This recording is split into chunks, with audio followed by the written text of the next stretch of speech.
Good morning, everyone. It's Joker, and today we are back with another slime video.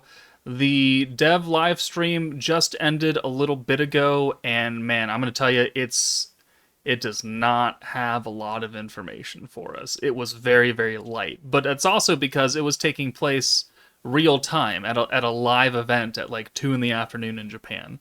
So that's probably why they didn't make it nearly as long, because it's like 96 degrees over there Fahrenheit, 36 degrees Celsius, and it's like 65% humidity. People probably didn't want to stand there for 2 hours.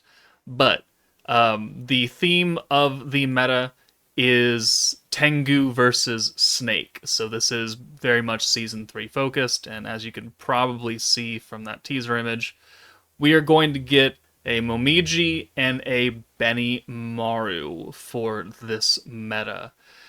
Now, I'm not super thrilled with this meta because it is another blue meta. Our third blue meta in a row, and our fifth blue meta of the entire year. Because if we look at it, here's this. It's going to be Ogre's Pride is the focus, is the force.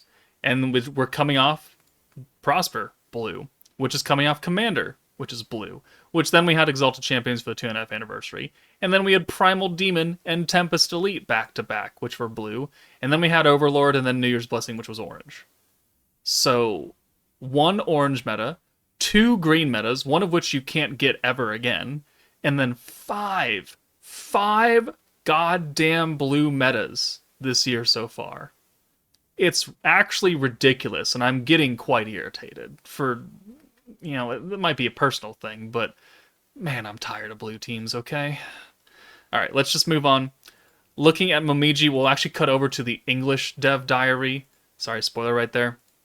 So Momiji, fire. So we're going into a fire meta. She is on Ogre's Pride, because she's Hakura's daughter. Wholehearted Devotion because of Benimaru, and she's on Commander since she's like the Elder's daughter, right? Sure. Her first skill, guaranteed Pierce and a personal fire attack buff for 70% for 80 points. That's pretty good. Pierce isn't the greatest thing in the world, but a fire attack buff of 70, I mean, is pretty good. And this is everybody Pierce, not just Ogre's Pride or just Commander. It's just Pierce. All right, cool. Her second skill, also 80 points. Guaranteed synergy for everybody, and guaranteed synergy resistance down for all enemies, 60%. So Blanc is doing 50%, right? Commander Hinata is doing 40%. It's fairly generic kit. Everybody gets Pierce, everybody gets synergy, all the enemies get synergy resistance down, and she gives herself a fire buff. Momiji's a pretty good character, both as a DPS, because she's got a hefty personal buff, and as a support, because she's giving two different buffs to other allies, unrestricted. That's very good. That is what I would call a fairly good, serviceable unit. She is an AoE character. She lowers defense when she ults. So we are going to see a single target fire nuker somewhere in this meta. She is the AoE character, and she's got a hefty fire buff. So, I mean, she's looking pretty good. Cannot say the same about the other characters. Moving on, we'll check out all the animations shortly. Protector Benimaru. This is where things get a little sad. He stacks alt damage. 10%. 10%. You know who does 20%? Goddamn Protector Rimuru. From the Konosuba meta. From the Konosuba meta. He does double. Double. Right? 20% alt damage. Unlimited. Alright, fine. That's already a black mark. He gives you extra skill points, 100 to 500. Standard thing for blue. And then, Awakened skill. Increases all allies' pierce power by 100% after 8 turns from the start of the fight. But only after 8 turns. And this is a 1-turn buff. So it's not like you go to turn 10 and you have 300% pierce power. No, no, no, no. This is, you don't get this until you hit turn 8, which is the turn that you need to nuke. So you'll only ever see this part of the skill 1 turn. Unless you're not capable of killing the enemy on turn 8, and you have to go to turn 9, and then you'll see it twice, I guess, technically. But it's always only ever going to be 100%, and it's always only ever going to be turn 8 or beyond. So for the first 7 turns of this fight, he is stacking 10% ult damage, and that is it. And that is it. I can't say that's good. You know, even Renard, we shit on Renard all over the place, right?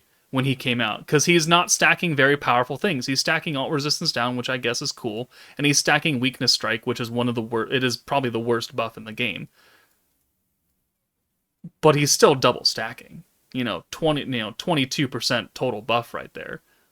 We're getting 10, and then on turn 8 we get 100%. Which, if you are building and using, full blue hands every single turn, normally you'd get like 10 or 11 or maybe even 12 stacks depending on your protector, which means that you would get more than 100% pierce power.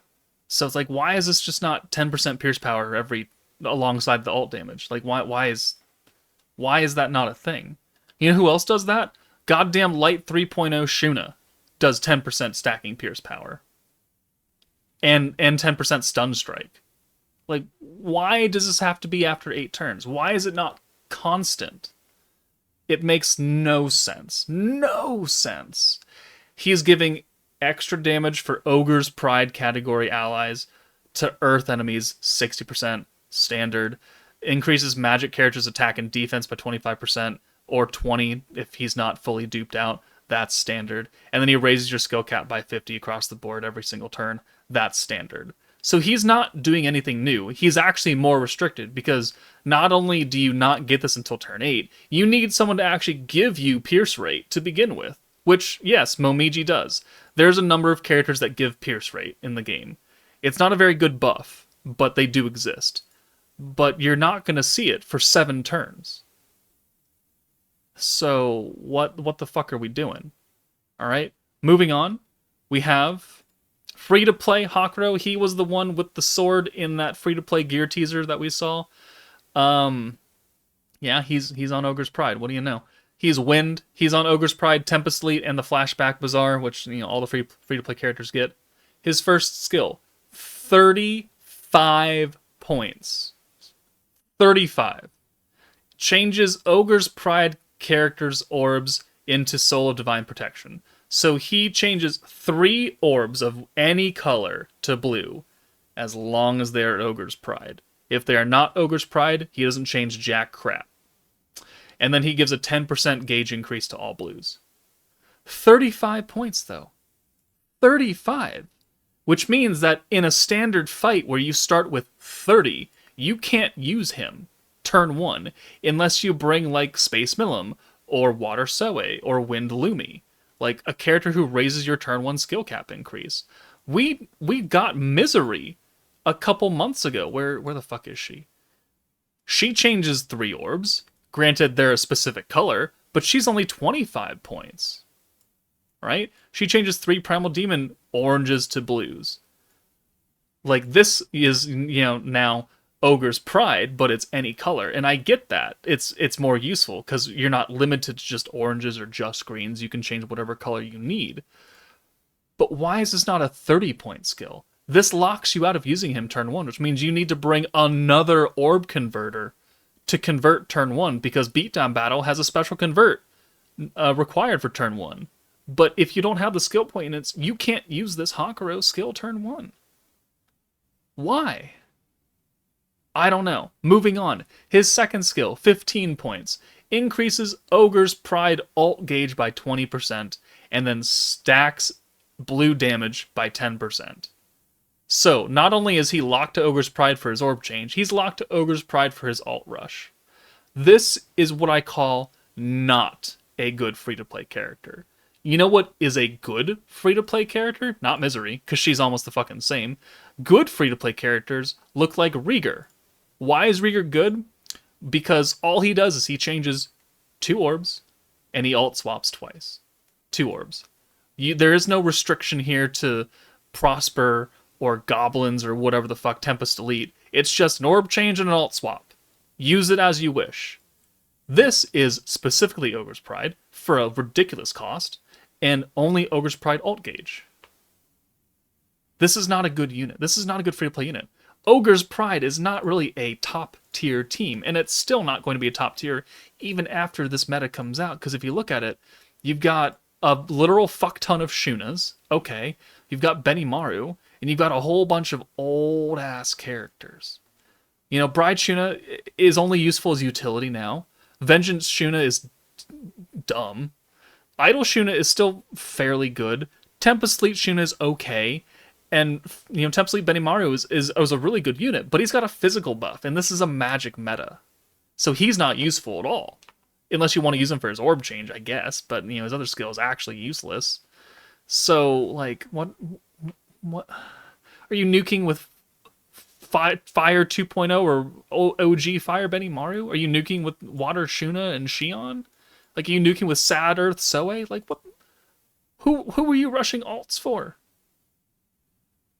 I don't understand. We just came off of a shit meta with Maribel, and now you give us another shit meta with Blues again for the third month in a fucking row. I'm so mad. I don't know if you guys can tell. I'm heated. And I, for once, am... Not once, but I am so happy that this meta, or this live stream did not happen at 4 a.m. Because if I woke up at 4 a.m. to read this shit, I would have been fuming. And I'm already fuming as it is. Moving on, we have free-to-play Protector Albus. Mind you, this meta is called Tengu versus Snake, right? That's what was listed on the JP thing. Tengu versus Snake. So I feel like it should have been Momiji and then a summonable battle unit Albus, because this is now our third free-to-play Albus, right? Okay, why is this taking forever to buffer? Thanks, game. Yeah, this is Tengu versus Snake. The Albus should not be a free-to-play protector. No, she should be a summonable battle unit. Didn't want to do it. To be fair, her kit's actually pretty good. But it's like, you're talking like, this is an Ogre's Pride meta. What the fuck is Albus doing here? She's not married yet. Increases alt damage by 10%, so she's doing the same exact 10% stack that the summonable protector is doing. She's raising your skill cap, she's giving you extra skill points. Generic. Alt damage is the most generic thing you could ever give a character, besides attack. Right? But her Divine Protection is different than other free-to-play protectors, because it's not Ogre's Pride 30% damage to Earth, it's magic characters damage to Earth 20%. So they've made it more broad to just any magic character, but they've lowered the extra damage you do from 30 to 20, because she's not an ogre, and she's not married to Benimaru. So it's like, why is she... But I guess if you do an Ogre's Pride meta, you can't really make her a summonable character either. So I'm just confused the entire way through. Let me make a cut. Let's watch the animations, and then we'll come back for all the rest of the juicy information. 風よ、踊れ。連なりしぶきは今嵐となる。おぼろ流紅葉の舞。なんだ、大したことないのね。面白い。戦場をあやかしとなろう。旋風遠翼将。 飛び回るのも悪くない。まだ好いてくれていたか。この剣で報いてみせよう。おぼろ流落葉立ち。長生きはしてみるものじゃな。All right, so here's your characters: Momiji, Benimaru, Albus, Hakuro. I think you're shit. I think you're shit. I think you're good, and I think you're good. Is it worth it to summon? Absolutely not. Absolutely not. I don't care what else is on the banner, because it's only going to be Ogre's Pride characters, which looks like this. So I think we could see Bride and Vengeance Shuna, maybe Idol Shuna, maybe Tempest Elite Shuna, so 4 different Shunas, I don't think they'd put Benimaru on the banner because he's a physical buffing character and this is a magic meta. They could, though, and he's actually a very good unit. So, I mean, if they put him on there and you pick him up, that's good. It's just he's not useful. And then, you have a whole bunch of old other 5 stars, Bride Shuna, Bride Shion, Water Shion, Water Shuna, Fire Benimarus, Space Shion, Sad Earth Soe. They could do a lot with this team, and they could fuck it up really bad as well, right? So, I mean, I don't foresee this meta having good value banners to summon on. Again, Momiji, I think, is a very good character. I think she's shackled to a not great protector and a not great free-to-play unit. But what else does the stream have for us? Well, it goes over that the limited mission tabs are here and the camera rotation is here. These are already things that are open in-game right now. And then we have notification that, new voice lines will be added during battles with this newest update that comes out later tonight. And then coming soon, Heroes Jubilee will receive an update. And also, something will happen in the tourism district, the newest building location in the game. What happens to Heroes Jubilee? I don't know, because this is all the information they gave us. Like this is the live stream. They did, in the Japanese version, they did have a little bit of the beatdown battle gameplay, which shows us that it's an AoE stage. They have physical resistance and crit resistance, and by the end of the fight, they have a number of things going on. They have physical resistance, crit resistance, physical attack, crit damage, defense, and earth attack. And also, this little purple icon, Albus, on turn 2, seals body and spirit skills, which is mainly vengeance. So, unless you stun Albus, vengeance is not going to work this entire fight.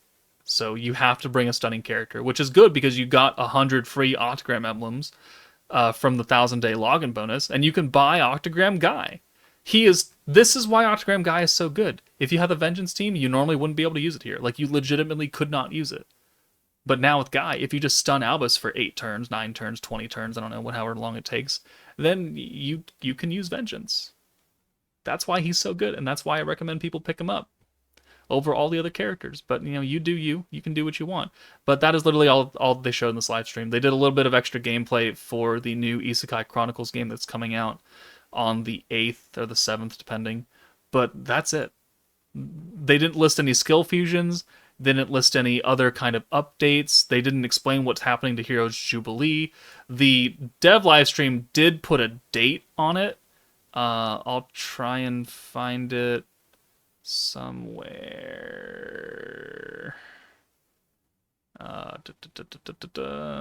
Here it is. So this says that in August, the tourism district will be updated, and in September, Heroes Jubilee will be updated. So September is when we're going to see the Heroes Jubilee update. So it's going to be another month, maybe 2 months, maybe the end of September going into October. Who really knows? But that's all the information they had for us today. So I've talked a lot. This is a longer video, but it's mainly just been me ranting because I'm not impressed. I am not impressed. Ogre's Pride, Momiji, and Benimaru come out later tonight. Our third blue meta in a row. I think it's going to be 100% skippable. I do not think you should summon on this. I think you should continue saving for the 3-year anniversary at the end of October. Literally 3 months away. The game came out October 28th. It is currently July 28th. Right? So, everybody should be saving. You should not have summoned from the Prosper meta. You probably should not summon on Ogre's Pride. I mean, the other 2 slots, who's it going to be? Well, they've already got Hakuro, Benimaru. So, Shuna, Shion, right? How many other ogres are there? I mean, I guess if you want to throw in Hero, you can. But, we haven't gotten a Hero unit since the free-to-play Scarlet Bond collab Fire 2.0 meta. He's never come up again. So, I don't know what they're going to do. So, I'm pretty sure we're going to get a battle Shion, which is good because You know, we only ever had New Year's Protector Shion, who's a very good character, but we've never had another Shion past that. So I think it's time she got a new battle unit, and then Shuna once again. Cool. I'm bored. So yeah, that's the live stream. I'm gonna go to bed, and I will see you all in like 18 and a half, 17 and a half hours from now, and we're gonna summon, and we're gonna be real sad.